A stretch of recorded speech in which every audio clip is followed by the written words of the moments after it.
Check 1, 2, check 1. I don't need this, do I? No. Thank you. Take that one It off. looks professional though if I have it on. Yeah. So, yeah. It might go better when you have your new phone though, and the new I think it will. and the new interfaces. Yeah, that's the that's thing with right. the new phones. Oh, it was unbelievable, that Yeah. new Google Pixel 2, the photos that it was taking. Yeah. Yeah, They're good. immaculate. Yeah. Yeah, so, Yep. Barbara, Yes. we were just talking about unity in the seafood industry and how, like, historically it's been fragmented, so to speak, and why now is a good time to, why that's an issue and why, standing together is a good thing at this time and place, in your eyes. Why would you, is that like a priority for the industry at the moment? Of course, unity is a priority because historically our industry has always been siloed and it's been used against us in the sense of to pit one against the other. It doesn't matter in resource sharing or anything, and so unity. We all rely on everyone else in our small chains to bring a product from the basic, from the resource to market. And without that unity within the industry and that care of that product, well, you can't follow through. So unity is very important in our industry. In my short time back in the industry at the moment, I sort of found that everyone's facing similar issues as well. Yeah. And it seems to me that a lot of people are working on the same things, but sometimes independently. Yeah. Whereas perhaps if everyone was working collectively, there'd be more impact. Yeah. Well, that's what I see the role of the SIA is. By being a member, that's what I looked for. Yeah. To see that the SIA collectively bring us all together and shout out the good work that's going on out there. I think our industry's always been doing good work. We've always brought fantastic product to market, and there's a lot of care along the way. And I think SIA will be able to sell those stories to people. Yeah, and on the whole, so what we're working on definitely very hard at the moment is the whole issue of social licence. Social licence, what does that mean? Well, again, social licence can mean a lot of things, can't it? Yeah. It's about caring for the environment. It's about ethically sourcing your product. It's about caring for your employees and their well-being, caring for yourself, and in the end, making sure that you. So to me, social licence is all aspects. It's not just an accreditation of some sort. It's a whole business model. Yeah. And you probably find that the businesses, good businesses that succeed, do take this holistic approach to social licence.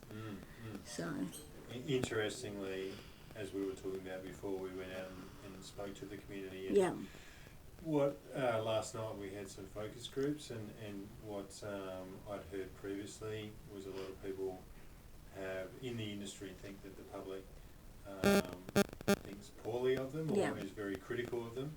And what we found last night was that actually a lot of the people in the room were very supportive of the industry, and they actually thought that the seafood industry performed better than a lot of the meat and the agricultural industries like pork and lamb and beef. They actually put seafood on the highest rung in terms of all that. I think that's a combination of a lot of things.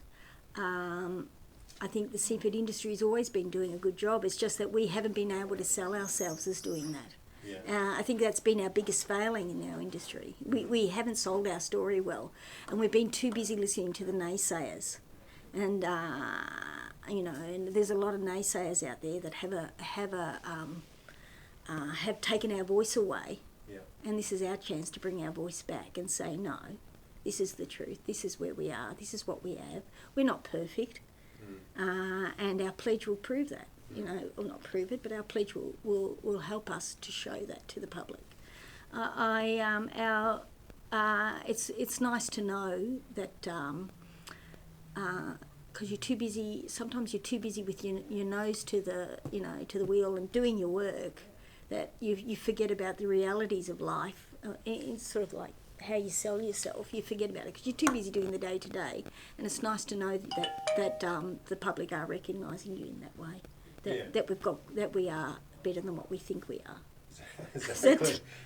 Sounds a bit funny. Well, we can all be very self-critical. Yeah, we sometimes. can, and too self-critical. Like I said, we're too busy in our industry batting away all the negatives and not focusing on all the positives. And there's a lot of positives in our industry, and less negatives than what we think there is. Yeah. And that's just day-to-day living, more so now. Yeah.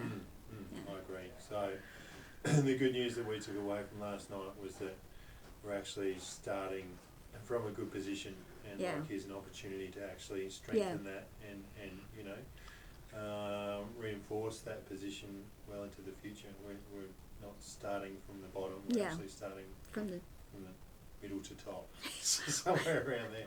Well, I'm pleased. Yeah. Well, I am pleased because having fought, having helped try to strengthen industry and try to always give positives back to industry, you know, and a lot of people out there, which is not people. I think it's a sad thing about this day and age is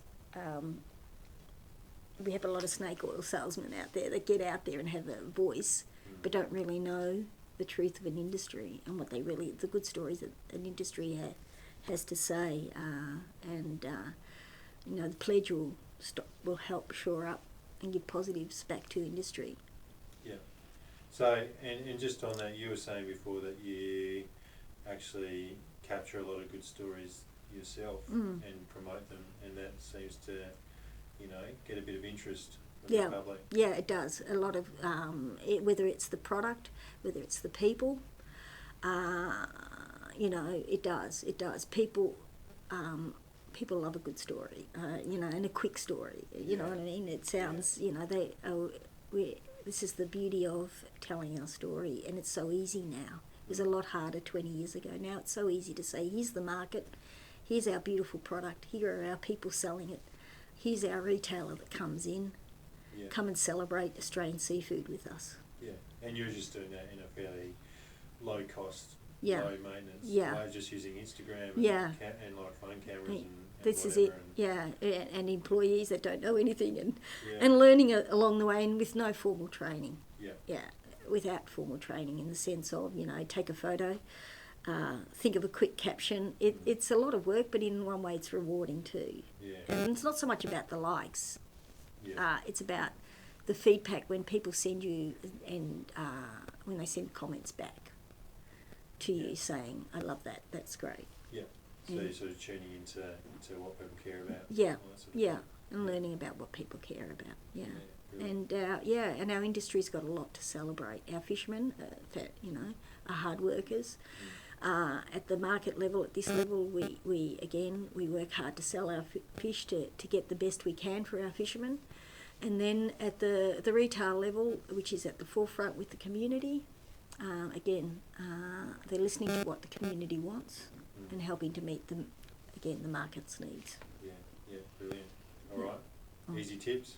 Thanks. Thanks, Barbara. That's all right.